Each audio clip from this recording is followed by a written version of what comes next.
네, 오늘 주목해봐야 될 이슈를 살펴보는 시간입니다. 자, 더 이슈 오늘의 이슈부터 먼저 공개를 해드립니다. 중국 관군제 매출 껑충, 국내 영향은? 올해로 관군제가 10주년을 맞았습니다. 10년 만에 4,000배가 성장한 것으로 알려지고 있는데요. 미국과 일본의 온라인 쇼핑객이 몰리면서 행사 시작 2분 5초 만에 거래 규모는 100억 위안을 돌파를 했습니다. 16시간 만에 사상 최대 매출 신기록을 달성을 했고요. 미국의 쇼핑몰 블랙 프라이데이 하루 매출의 6배 훌쩍 뛰어넘는 수준입니다. 미국과 중국의 무역 분쟁에도 중국의 소비가 견고함을 증명했다라는 평가들이 나오고 있는데 한국도 크게 선전했습니다. 한국 전자상거래 업체들도 수익을 확보한 것으로 집계가 되고 있습니다. 자, 국내에서 또 어떤 영향을 미치게 될지 증시 측면에서의 투자 전략까지 같이 고민해 보도록 하겠습니다. FN가이드 이가연 연구원 만나보죠. 연구원님 안녕하세요. 안녕하세요. FN가이드 이가연 연구원입니다. 네, 이번 관군제도 이름값을 아주 톡톡히 한 것 같습니다. 과연 열기가 어느 정도였는지 또 어떤 또 품목들이 주목을 받았는지 또 키워드로 어떤 점들을 볼 수 있을지 전체적인 분위기 먼저 살펴주시죠. 네, 올해 관군제 키워드는 세계 최대 소비 페스티벌, 그리고 사상 최대 매출의 재차 경신, 중국 소비 업그레이드입니다. 올해 관군제에는 중국뿐만 아니라 세계 소비자들이 참여했고 세계적인 브랜드들이 참여했습니다. 주문을 살펴보면 우리나라, 일본, 동남아 등 75개 국가 및 지역에서 주문이 있었고 19,000여 개의 해외 브랜드들이 관군제에 참여했습니다. 그리고 사상 최대 매출액이 재차 경신했습니다. 알리바바가 당일 2분 만에 매출액 100억 위안을 달성했고 당일 매출액이 2,135억 위안을 기록했습니다. 그리고 중국의 소비 변화, 소비 업그레이드가 이번 관군제에도 나타났습니다. 이번 관군제에 가장 많이 팔린 품목을 살펴보면 프리미엄 제품이 많습니다. 기존의 가성비 좋은 저가품보다는 브랜드 제품 판매가 더욱 많은 실적을 냈습니다. 특히 6,000위안 이상의 스마트폰 판매가 187% 증가했고 건강보조 제품은 65% 증가, 그리고 중국인들 사이에서 황제 음식으로 알려진 제비집트 제품 판매가 250% 증가하는 실적을 기록했습니다. 네. 먹거리도 있었고, 보니까, 스마트폰 판매도 많이 좀 증가됐고, 여러 가지 이런 품목들이 또, 상당히 또 인기를 끌면서 관군제가 이렇게 좀 흥행을 한 것 같아요. 정말 이 중국판 블랙 프라이데이라는 그 명칭에 걸맞는 그런 관심을 전 세계적으로 좀 보였던 것 같은데요. 과연 이번에 이제 소비 실적이 어땠는지, 매출이 이렇게 증가된 그 원인을 어떻게 봐야 될까요? 네, 관군제 소비 실적은 2,135억 위안으로 또다시 사상 최고치를 경신했습니다. 2분 만에 100억 위안의 매출을 올렸고, 그리고 하루 택배 주문 건수가 100억 건을 돌파했습니다. 그리고 11월 11일 매출액이 1억 위안을 돌파한 기업 수가 2017년에는 167개였는데 올해는 237개를 기록했습니다. 관군제 소비 실적이 여전히 높은 수준을 유지하고 있는 주요 원인은 중국 스마트폰 보급에 따른 온라인 소비 증가와 중국의 소비 업그레이드가 있습니다. 올해 관군제 주력 소비층이 역시 빠링허우, 듀오링허드 세대들이었고 이들의 프리미엄 소비가 관군제에 집중 발생했습니다. 중국의 소비자들은 소비 업그레이드로 비교적 비싼 프리미엄 제품을 조금이라도 저렴하게 구매하기 위해서 프리미엄 소비가 관군제에 집중 발생하면서 관군제 소비 실적이 사상 최고를 기록했습니다. 네, 알겠습니다. 말씀 잘 들었어요. 네. 그리고 그러면 우리 전체적으로 본다면 그동안은 미중 무역 분쟁으로 인해서 경기 둔화에 대한 우려감이 중국 쪽에 상당히 좀 크게 작용을 좀 했는데 그렇다면 이런 우려감이 좀 없어지는 건지 경제에 미치는 영향 그리고 증시에 대한 그 영향들을 어떻게 볼 수 있을까요? 네, 관군제는 일반 제조기업들의 재고 정리, 그리고 실적 개선 등 경제 활성화 효과에는 긍정적이라고 봅니다. 다만 오늘 증시에 미치는 영향은 제한적인 전망인데요. 관군제 매출액이 사상 최고치를 재차 경신했지만 증가율이 크게 둔화됐다는 점에서 중국 전자상거래 산업이 성숙기에 진입한 것으로 판단됩니다. 연도별 알리바바의 관군제 매출액 증가를 살펴보면 2013년에는 84%를 기록했었고 이후에 63%, 60%, 32%, 작년에는 39%를 기록했었는데 올해는 27%로 하락했습니다. 중국의 소비 시장이 성숙기에 진입하면서 대부분의 소비 기업들이 20%의 성장률을 기록하고 있다는 점에서 중국의 전자상거래 산업도 성숙기에 진입한 것으로 판단할 수 있습니다. 그래서 증시에 미치는 영향은 제한적인 전망입니다. 최근 중국의 소비 둔화가 지속되고 있는 가운데 올해 광고제 매출액 증가율도 둔화됐고 광고제 서프라이즈도 크게 없었기 때문에 증시에 미치는 영향은 제한적인 전망입니다. 네, 알겠습니다. 말씀 잘 들었습니다.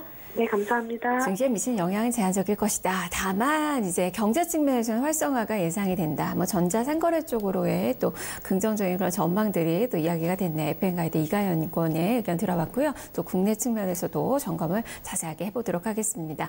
허준식 해설위원입니다. 자, 허 의원님, 광군제 뭐 이야기들을 정말 많이 하는데 앞서서 이가연 연구원의 그 발음을 들어보니까 꽝군제라고 하네요. 이 중국 말로는 그런가 봐요. 이 광군제를 이제 주목하는 이유, 광군제가 뭔지 좀 먼저 좀 살펴보고 갈까요? 예, 지금 알리바바 때문에 이제 유명해진 지가 거의 10년 돼가기 때문에요. 이제 의미를 이제 모르시는 분들은 없을 건데 다시 한번 이제 좀 말씀을 드려보면 1990년대에 난징시의 학생들이 그 11월 11일이 독신을 상징하는 그 일자가 4개나 모여 있기 때문에 독신자를 뜻하는 것으로 이름 지은 데서 출발을 했다고 합니다. 그리고 독신절, 뭐 솔로데이라고도 하는데요. 광군은 중국말로는 호래비 또는 이제 애인 없는 사람을 뜻한다고 하고요. 샹시라고 그래서 샹시 행사로도 불린다고 합니다. 그리고 이날은 젊은 사람들이 이제 워낙에는 뭐 소개팅하고 뭐 서로 모여서 파티하고 뭐 선물도 교환하고 했던 날인데 알고 계신 것처럼 2009년도에 이 중국 최대의 인터넷 쇼핑몰 업체인 인터넷 전자상거래 업체인 알리바바가 운영하고 있는 타오바오가 독신자를 위한 세일을 시작하게 되면서 광군제가 이제 2009년부터는 중국 최대의 쇼핑 하는 날로 변화가 됐습니다. 미국의 뭐 블랙 프라이데이나 사이버 먼데이를 아마 베낀 것 같은데요. 이후로는 이제 실적으로 보면 그걸 뛰어넘는 최대의 소비 시즌으로 자리를 잡게 됩니다. 2009년 당시만 해도 이 알리바바 타오바오몰 광군제 총 매출액은 5,200만 위안 정도밖에 안 됐었는데요. 올해는 지금 24시간 동안 하루 동안 매출이 2,135억 위안, 뭐 35조 원 육박할 정도로 좀 많이 커져 있는 거고요.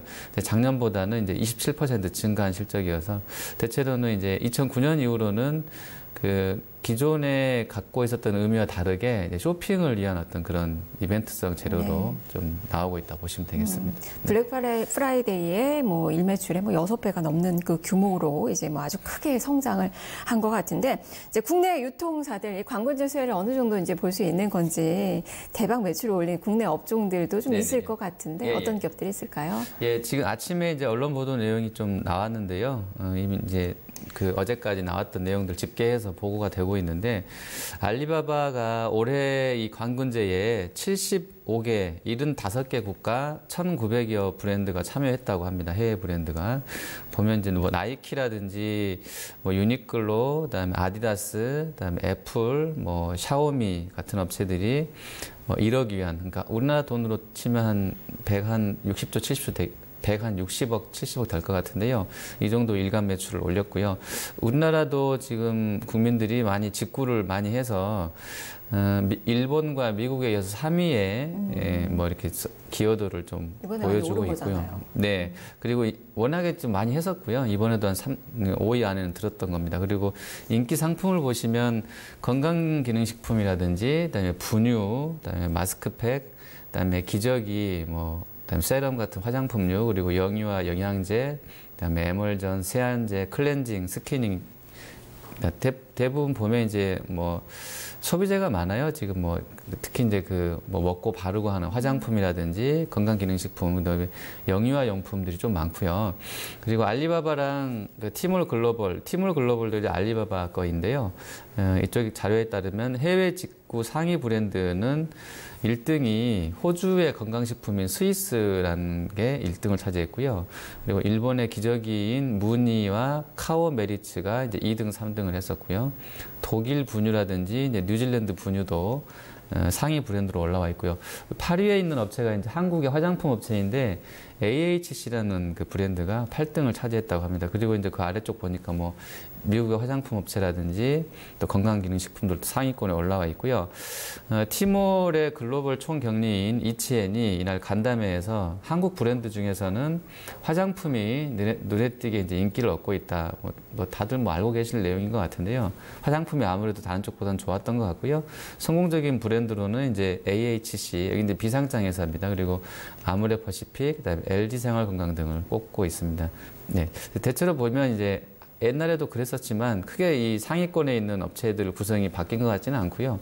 올해도 유사하게 화장품이라든지 뭐 건강기능식 이런 쪽들이 흐름이 좀 다른 쪽보다는 좋았던 것으로 파악이 됩니다. 그래서 올해 뭐 호주와 독일을 제치고 지난해 사드 여파로 5위권을 물려놨었는데 3위로 다시 좀 오른 게 아닌가 싶어요. 그동안 뭐 중국 소비주들 미운오리라고 좀 표현이 됐는데 네네. 그러면 이번 네. 광고제 특수로 인해서 어떻게 좀 백조로 좀 거듭날 수 있을까요? 일단 아모레퍼시픽 같은 경우는 설화스 라인이 최고가 라인인데요. 이게 이제 그 진설 라인을 이번에 뭐 보자기, 금사 보자기로 포장을 해서 한정 판매한다고 그러고요. LG생명 같은 경우는 역시 고가 라인인데요. 후라든지 수음, 뭐 빌리프 같은 경우에 예약 판매를 진행을 했다고 하고요. 오휘라든지 CMP 쪽은 새롭게 런칭을 한다고 브랜드 런칭을 할 예정이라고 합니다. 그리고 업계에서는 지금 사드로 인해서 대다수 화장품 브랜드들이 이번 광군제에는 보다 적극적으로 좀 뛰어들 거라고 했는데 글쎄요, 판매 증분이 어떻게 나오는지 좀 지켜볼 얘기인 것 같고요. 이 하루의 매출 가지고 이거를 뭐 성과를 아주 뭐 부풀리거나 할 정도까지는 아니어서요. 추이를 연말까지는 좀 지켜보셔야 될 것 같습니다. 네. 네. 특히나 이제 11월부터는 이제 소비 시즌이잖아요. 뭐 중국의 광군제도 네. 있고 미국의 블랙 프라이데이가 있고 우리나라 같은 경우도 여러 가지 이 해외 속의 이 분위기 속에서 여러 가지 행사들도 많이 하더라고요. 네네. 유통주들이 기대 효과를 어느 정도나 11월에 볼 수 있는 거예요? 예, 그 유통주는 아무래도 심리적인 영향이 크기 때문에요. 광군제라는 이벤트가 오늘 주제이기 때문에 연동해서 좀 볼 수는 있을 것 같습니다. 그래서 광군제의 어떤 그 특이점을 좀 보시면 올해는 이제 온오프라인 채널 통합이 확대되고 있다고 하거든요. 특히 예전보다는 이제 오프라인 채널의 역할이 더 중요해졌다라고 하는데 뭐 결과만 놓고 보면 일단 좀 잘 나오고 있는 것 같고요. 그리고 큰 흐름에서는 중국이 아직은 농촌에 인터넷이 많이 안 들어가 있다고 합니다. 그 보급률이 36%이기 때문에 온라인 쪽 그러니까 인터넷 침투율이 농촌 지역에서 36%밖에 안 되기 때문에 향후에 온라인 쪽에서의 매출 성장에 대한 그런 기대감도 아직은 남아 있는 것 같고요. 단기로 보시면 전통적으로 유통 성수기는 뭐 직관적으로도 바로 이해가 되실 건데요. 이제 11월부터 2월까지인데 그 다음에 2월까지인데 광군제에 힘입어서 유통업종 모멘텀이 중국 쪽에서도 4분기에는 강화될 거라고 합니다. 그래서 보시면 연말에 뭐 미국도 그렇고요. 우리도 뭐 연말 연초 특히 이제 새학기 신학기 시작되고 나면 뭐 그런 데 대한 기대감들도 있는 것인데 우리도 이런 광군제를 출발로 해서 나오게 되는 자체적으로 우리도 이제 세일 행사도 하고 하니까요. 중국의 소비 시즌 영향이 우리 유통사들한테 있을 것 같습니다. 그래서 그런 부분들은 긍정적이다라고 보시면 되겠고요.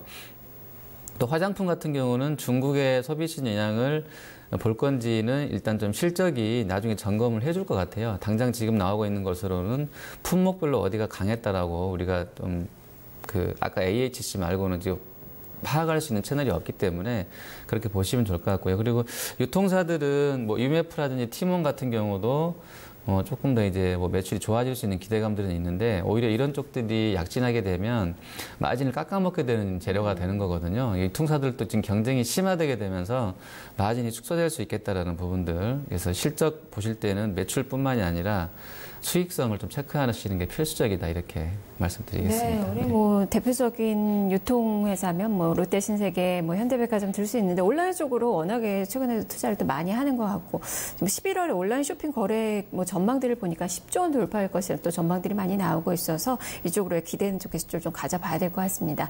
자, 그러면 이제 증시 영향, 투자 전략, 또 관심 있게 봐야 되는 그 종목들 증권가에서 어떻게 좀 이야기를 하고 있나요? 네, 항상 저희가 이제 11월, 12월 넘어가면 이제 IT를 사실은 소비 시즌 관련해서는 최고 수혜주로 보면서 분석을 많이 하고 있는데요.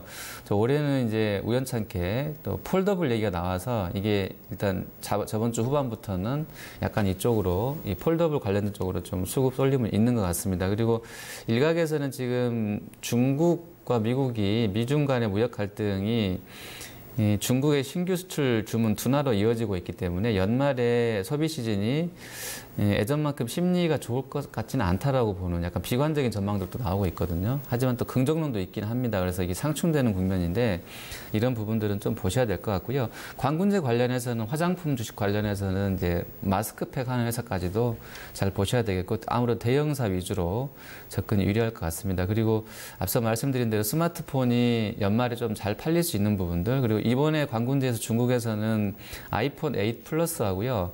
아이폰 S가 좋았다고 하기 때문에 관련 IT 부품 쪽에서는 뭐 카메라 모듈 쪽하고 RF PCB는 좀 주목하셔야 될 것 같은데 이 관련군들의 실적을 좀 잠깐 보시면 아모레 퍼시픽이 지금 컨센서스 나오기로는 4분기에 840억 정도 할 것 같습니다. 워낙에 근데 이 아모레는 실적 낼 때마다 좀 실망감을 줬기 때문에 이대로 나온다고 하면 좋겠지만 좀 추이는 계속 보셔야 될 것 같아요. 일단 840억이면 작년 4분기보다는 증분이 좀 있을 것으로 보여지고요. LG생건 같은 경우는 4분기에 2,173억 정도 전망이 되고 있습니다. 그리고 SD생명공학도 한 57억 정도, 여기가 이제 뭐 아까 마스크팩 좀 하는 쪽인데 57억 정도 전망이 되고 있고요. 그리고 이제 연말이기 때문에 뭐 택배 쪽이라든지 뭐 전자결제 쪽, PG사라든지 이런 쪽들 관심 갖자고 하는 일들도 있는데요. 한진 같은 경우가 택배 쪽 매출이 좀 크기 때문에 한진 봤더니 한진도 나쁘지 않더라고요. 영업이익 전망이. 그리고 NHN 한국사이버결제가 4분기에 영업이익이 한 64억 정도 전망이 되고 있고요. 그리고 마지막으로 뭐 이제 아까 카메라 모듈 쪽하고 RF PCB 쪽 주목하자고 말씀드렸었는데 이쪽은 LG가 LG 디스플레이의 그 추가적인 자금 확보 이후에 증설 관련된 기대감들도 반영이 되고 있어서요. 전체로는 폴더블 폰이 이제 주축인데 이거 말고도 OLED 관련해서는 증설 모멘텀들이 이제 내년 상반기까지는 부각이 될 거다라는 시황들도 있기 때문에 카메라 모듈 쪽, 또 RF PCB 쪽, 또 OLED 쪽 관련해서도 좀 확대해서 좀 보시면 될 것 같습니다. 네, 무엇보다 이제 한국 전자상거래 업체 쪽으로 기대감들을 많이 가져보자라는 의견들이 좀 많거든요. 뭐 관군제로 뭐 좀 압축을 해서 본다면 이쪽이 가장 큰 수혜주로 볼 수 있을까요? 예, 그 전체로 보면 온오프라인 다 성장하고 있는 것도 맞는 것 같아요. 그리고 이제 온라인 쪽은 우리가 꼭 관군제 아니더라도요. 이게 큰 흐름상으로 계속 커지고 있는 시장이기 때문에 예, 좀 긍정적으로 접근은 필요할 것 같고요. 다만 이제 국가적으로 소상공인이라든지 이런 분들 보호하려고 뭐 수수료 제로인 제로페이, 그러니까 서울페이 뭐 이런 얘기들 나오고 경기도도 지금 뭐 모르겠어요. 이재명 지사가 이제 주도를 해서 뭐 페이를 만들지는 저희가 알 수는 없는데 어쨌든 뭐 지역별로도 그렇고요. 서울도 그렇지만 어쨌든 수수료 자체를 떨어뜨리려고 하는 의미 있는 움직임들은 있거든요. 근데 이 부분들은 사실 뭐 온오프라인, 그러니까 온라인 쪽 상거래 관련해서는 좀 좋지 않은 재료인 것은 맞죠. 근데 이게 단기간에 확장이 돼서 수익성을 정말 깎아먹게 될 재료인지는 좀 두고 보셔야 되겠는데 지금 나오고 있는 단기적인 이번 현행 4분기만 봤을 때는 아직은 그 결제 쪽 PG사라든지 온라인 쪽 결제하는 업체들의 수익성이라든지 이런 부분들이 나쁠 것 같지는 않기 때문에요. 단기로는 조금 긍정적이지만 중장기로는 조금 국가 정책가 상충되는 부분이 있기 때문에 그 부분들은 좀 염두에 두셔야 될 것 같습니다. 네, 단기적으로 봐야 되겠네요. 뭐 KG 이니시스, NHN 한국사이버결제 관련된 종목군들 한번 체크는 좀 필요할 것 같습니다. 말씀 잘 들었습니다. 네, 감사합니다.